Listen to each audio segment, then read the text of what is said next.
self of each thing that you're doing, versus mindfulness. Because Jay Cochran presumably is not naming each action to himself. That is, he's concentrating so hard on his walking that he probably doesn't have the energy to name what he's doing. He's doing it with a completely, I would assume, doing it with a blank mind. He's just conscious of his body and his balance, right? And so I'm wondering, what is the relationship between naming or noting in the sense of naming, and noting in the sense of being mindful? Because it doesn't seem to me that there's a necessary connection. Why do the texts often sound as if they're identical, as if naming the action is being mindful of the action? Okay, actually there's at least two questions in that. I'll take them separately. Okay.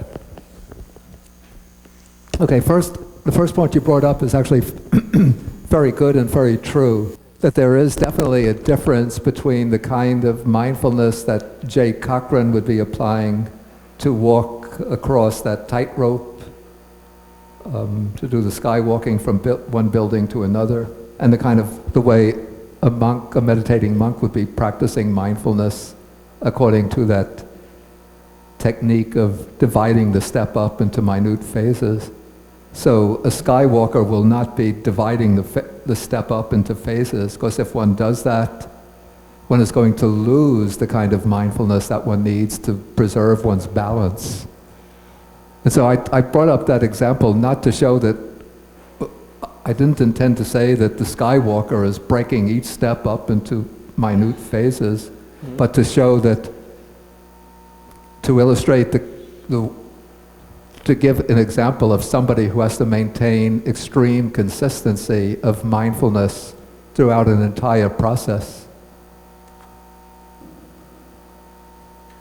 Okay, so that is the first point, that there is definitely a difference between maintaining what I would call a bare mindfulness and an analytical or discriminating mindfulness.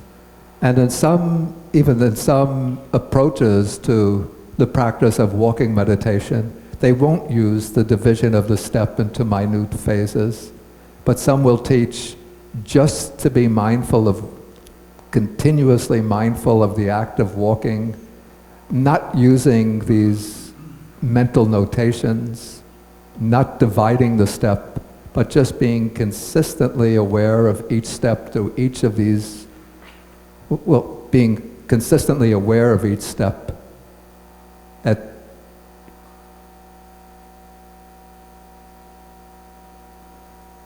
as continuously as possible. Okay, so that is the answer to the first question. The second question is, why do the texts explain or formulate each of these processes as if one is making a mental note?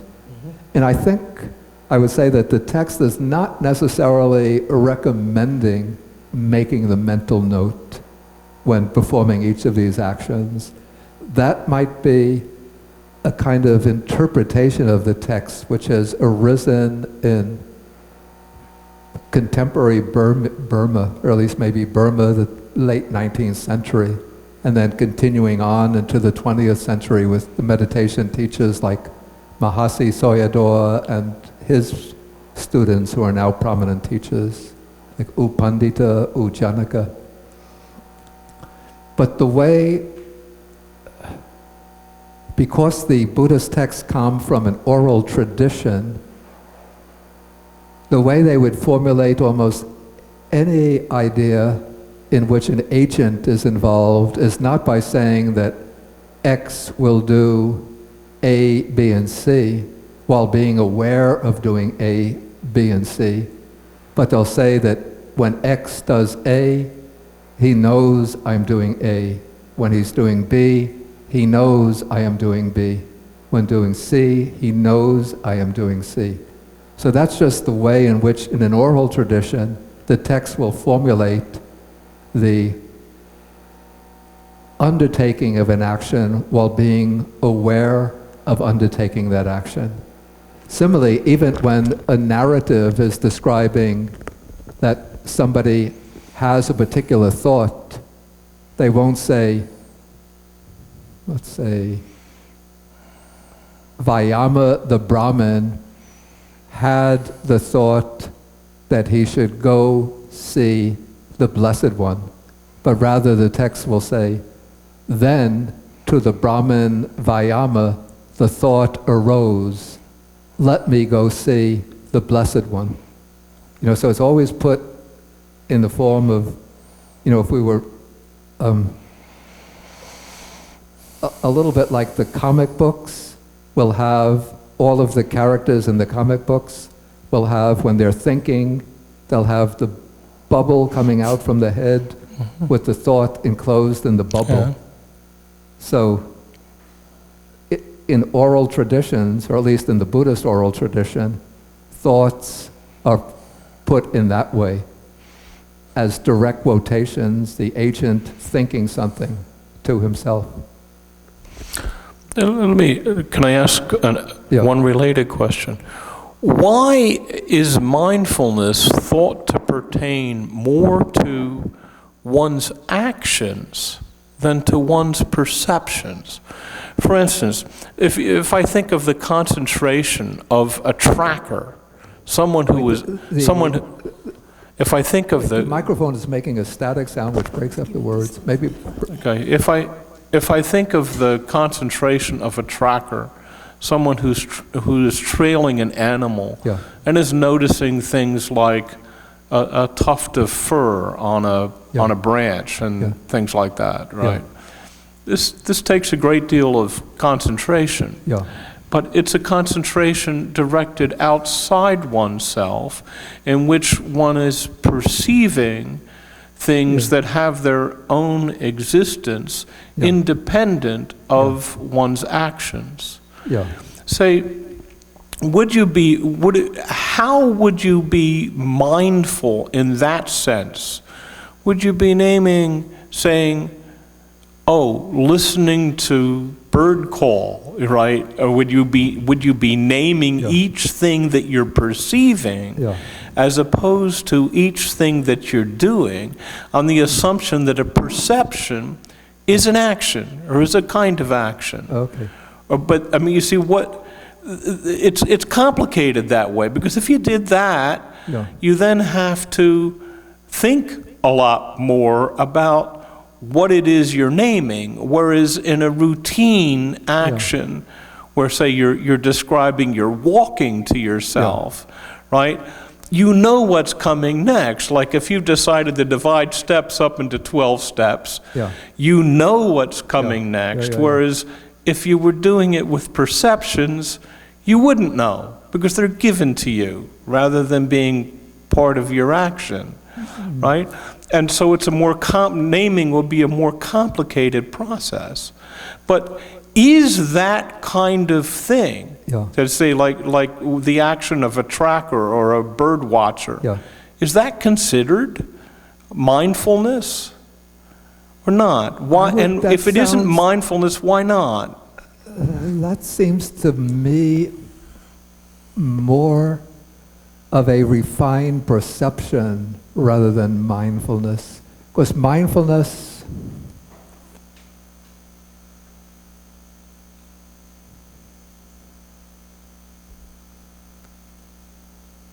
it's difficult to answer. But it seems to me to be, as I said, a more refined or a more precise mode of perception. Okay, mindfulness, the original word which we translate as mindfulness is sati in Pali, it's sati. And the original meaning of sati is recollection, remembering.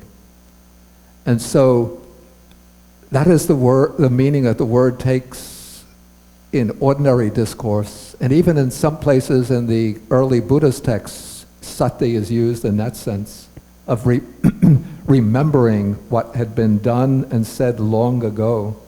But now the Buddha took this word from ordinary usage and gave it a different nuance so that mindfulness or sati is not remembering the past, but retaining in mind the present, keeping in mind what is occurring in the present. And so it involves what I would call a degree of reflexivity. That's reflection, not reflection, but reflexion. That is a sort of bending back. I call it the bending back of the beam of awareness upon oneself, so that one is aware of what one is either doing, feeling, thinking. And it can also apply to what one is perceiving, but the focus, because it has that reflexive aspect, the focus will be on the act of perception rather than on the object of perception. Yeah, but the use of mind in this is very much like the Victorian usage when children were told to mind their manners. Yeah. Right? The mind, the sense that mind takes on in these phrases is like that Victorian usage. And I'm wondering whether the Victorian usage actually came from India. Came from India? Yeah, because the British were ruling India. They've been ruling India for more than 250 years when the Victorians started to use that idiom. I think it was the late Victorian translators of Buddhist texts who might have introduced mindfulness as a rendering for sati. So I think Rhys Davids, who was the first of or at least the most prominent of the early British translators, I think had attentiveness or attention for sati. I don't know who introduced mindfulness, but once mindfulness... Oh, I see. Well then, yeah, probably, I understand. So then probably it was the translators who introduced that, and they may have done it because the idiom already existed in the Victorian English. Many of the translators they'd have gone to college in Britain, right? In Oxford and Cambridge, primarily. And Oxford and Cambridge were the primary sources of the intellectuals for the British East India Trading Company, like the Mills, James Mill. And John Stuart Mill wrote enormous amounts for the British East India Company. I know that a few years ago, when I used to use a spelling checker on my Word documents, it would always highlight the word mindfulness like it was a word that was not in the dictionary. Mindful, it would skip over mindful, since mindful would have been an accepted word. But it would stop at mindfulness, to query, is this the correct word you want? Now I think over the last 5 years, there's been such a explosion of mindfulness trainings, mindfulness in the military, mindfulness in education, mindfulness, the art of mindful cooking, the art of mindful pregnancy, the art of mindful childbearing, the art of mindful...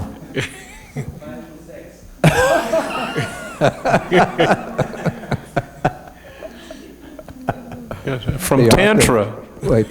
Mindful... Somebody told me, I don't know whether this is true, even McDonald's is promoting eating a Big Mac mindfully. Is that true?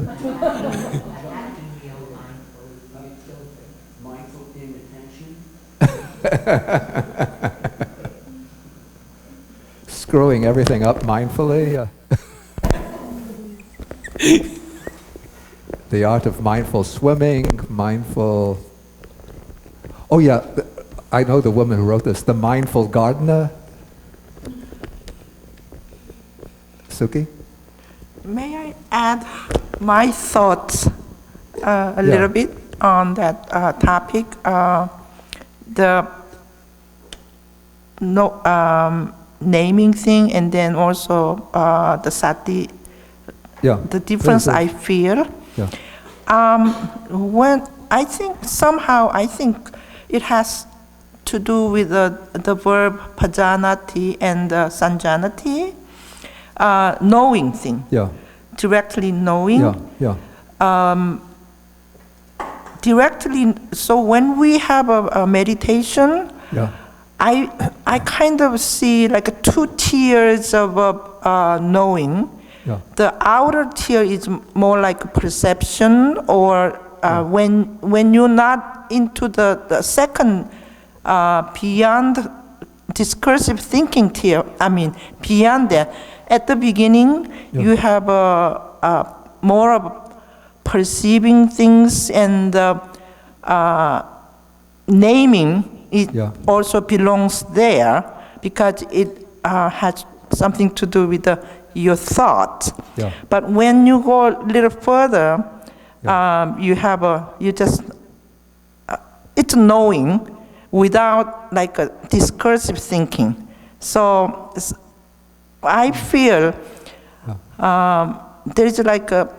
Okay, so in other words, if I understand you, you're saying that one uses the noting at the early phase in order to keep the mind on the objects, that the mind doesn't wander. Right. But then once the mindfulness and concentration builds up strength, then one could drop the noting and just observe directly what's happening. Right. So what we experience is when we know the meditation object more clearly, also at the same time thoughts arise, then you know. So it happens, there's a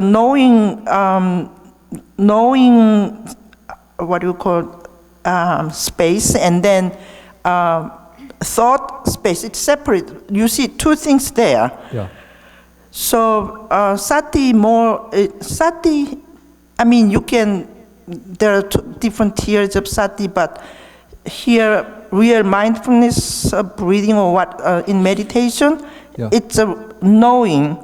Yeah. I don't know.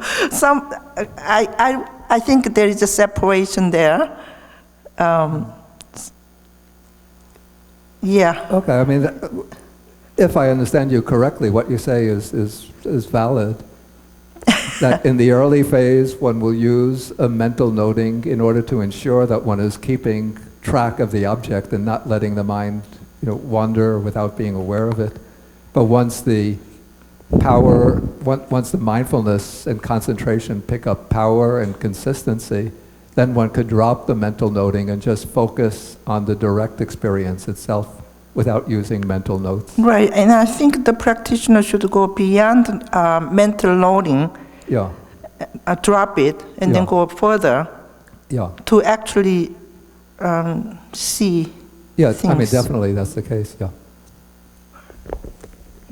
Okay. I think Jen has some comment. Could it be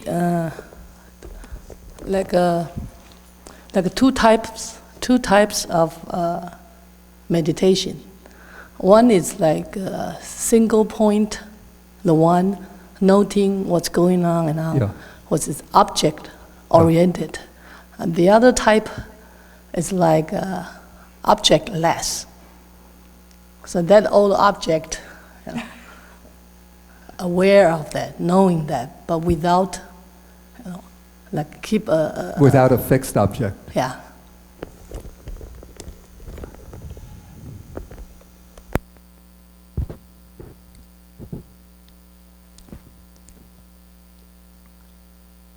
I mean, within the tradition that I've learned, there should always be like what we call a root object or an anchor object, so that one doesn't just drop all objects altogether, but one has a root object that one returns to when there's nothing else is particularly prominent. But then when something else comes into the field of awareness, then one notes it. So maintain the pure awareness, just the awareness, Without any object. just the awareness.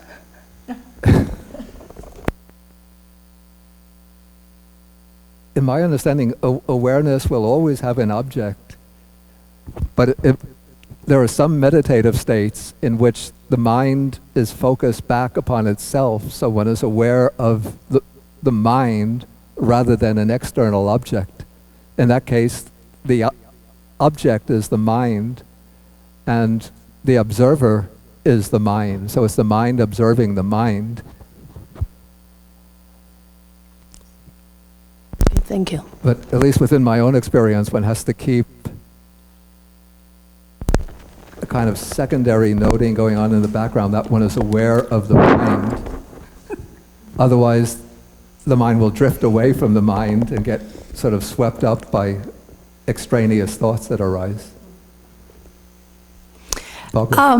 A kind of small question, but you mentioned that, of course, there is a difference between deep meditation and sleep. Yeah. How do we discriminate? Is it sometimes, what can we do if we think we were still meditating, but maybe we were sleeping? How does one do that? I think through introspection, one just pretty much knows whether the mind is drowsy. One could tell whether the awareness is getting sort of out of focus and the mind is getting heavy, dull, and cloudy. Then there's a tendency to sort of drop into a sleep state, even momentarily. Yeah.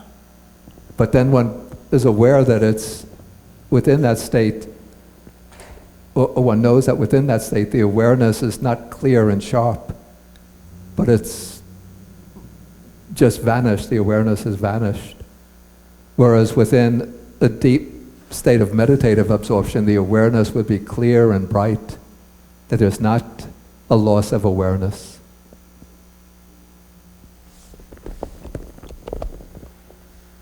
Okay, it's 11:20 now, so we'll have to stop now. Yeah, I was hoping to take the bodily parts meditation, but we missed. But we'll come back to this. Next week, we won't have the class, because next week we have the Abhidhamma retreat. And if any of you are interested in the Abhidhamma, you're supposed to be interested. Please register. I think you can register either online or at the Chuang Monastery office. And another thing I should mention, okay, we will have the next Sutta class will be the Saturday after that. This will be the 6th, September 6th.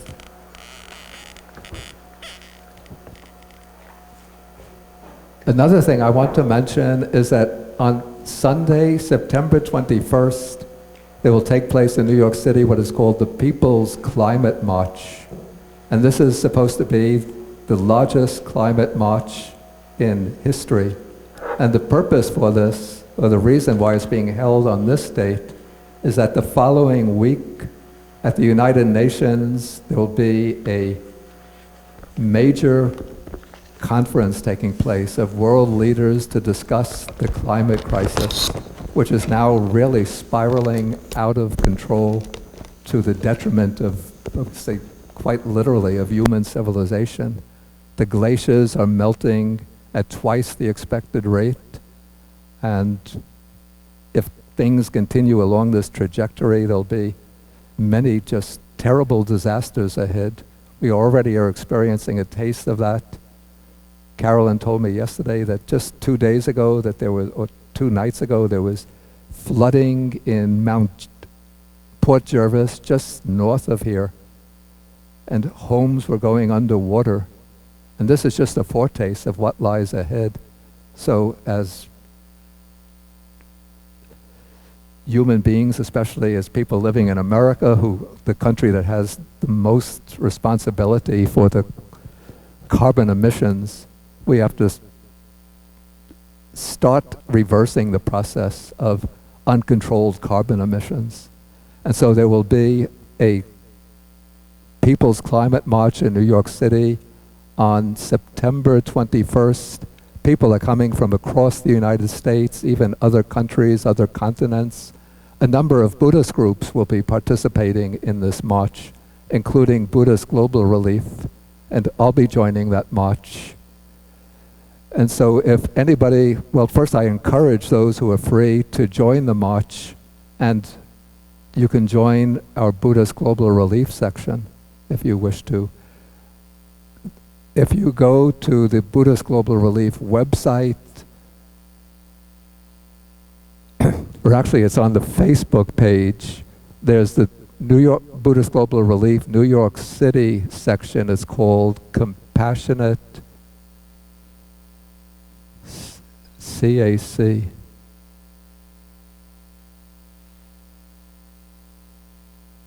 Anyway, if you're interested in joining the Buddhist Global Relief section, you could just inform me, let me know. And then I will let you know when we have the details of where we're going to be meeting. I think the march will be on Sunday, September 21st. I think it will start at 12 noon and then continue, go for about 2 hours, 2 or 3 hours. Not all walking, there'll be speeches. Excuse me? Okay. Then you just give me your email address, and when I know the details, I will let you know. It was CAC. You could also look on Facebook. Just look at Buddhist Global Relief. No, this is something, I know is the first part is compassionate action. Could it be coalition? It's the New York City group of Buddhist Global Relief have created that Facebook page. I saw it last evening, but now I forgot what the second C stands for. Bad memory.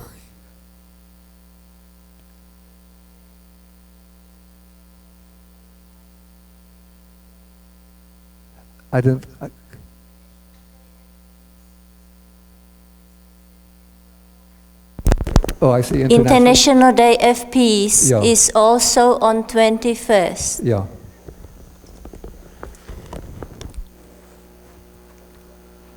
Okay, so let us then end for the day with the sharing of the merits. So we share the merits with the Devas, the Buddhas, the fierce spirits, the dragon spirits. Kāyagatāsati chabhumata deva naga mahidika punyantang anumoditva chirang rakantu sasanam. Kāyagatāsati chabhumata deva naga mahidika punyantang anumoditva chirang rakantu desanam. Kāyagatāsati chabhumata Deva naga mahidika punyantang anumoditva chirang rakantu mang parang etavatacham hehi sampadang punya sampadang sabbe devanumodantu sabba sampati siddhya etavatacham hehi sampadang punya sampadang sabbe bhutanumodantu sabba sampati siddhya etavatacham hehi sampadang punya sampadang sabbe satanumodantu sabba sampati siddhya bhavagupadaya vichihetato etantare satakayupapanna rupya rupicha asanya sanyino dukkha pamuchantu pusantu nibbutting. Sadhu, sadhu, sadhu.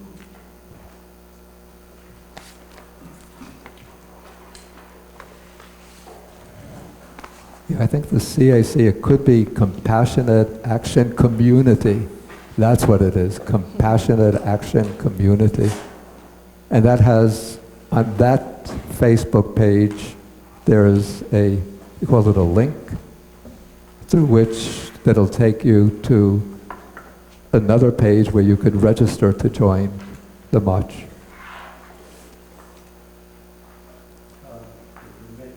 If anybody is leaving from Ulster County, there's a bus available to the New Paltz Climate Action Coalition. From New Paltz? Yes. That's from Ulster County. Right. Ulster is on the western side of the Hudson. And as far as I've been told, there are still seats available. Mm.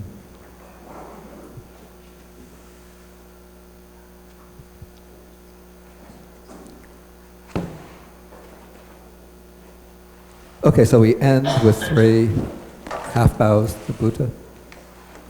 And we'll come back at, let's say, 12:30. We could have half an hour of discussion.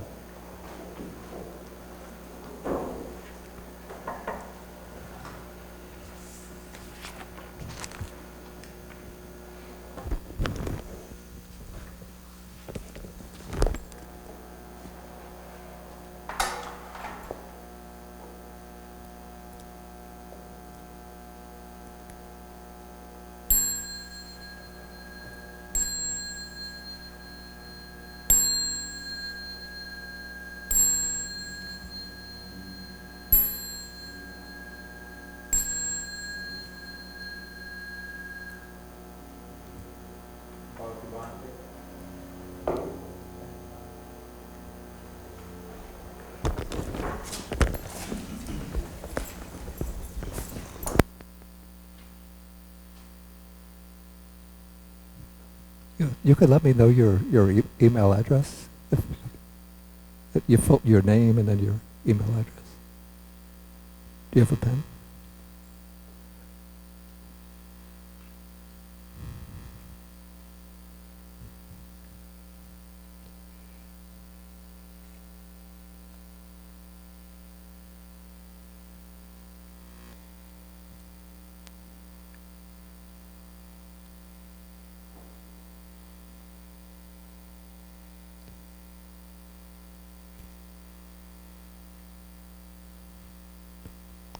You live in New York or in New Jersey?